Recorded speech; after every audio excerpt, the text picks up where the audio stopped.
మనసుదానము తెలుసుకో నీ గురు కలిసి నేనుగాలసి తోడుగా పిలిచి వలచాలే శిలలే చిగురించిన శిల్పం చెలిగా పిలిచే కనులే పండించిన స్వప్నం నిజమై నిలిచే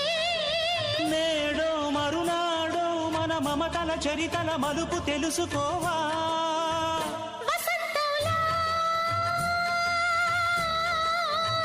వచ్చిపోవా ఇలా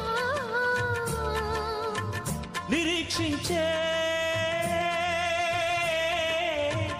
కంటికే పాపలా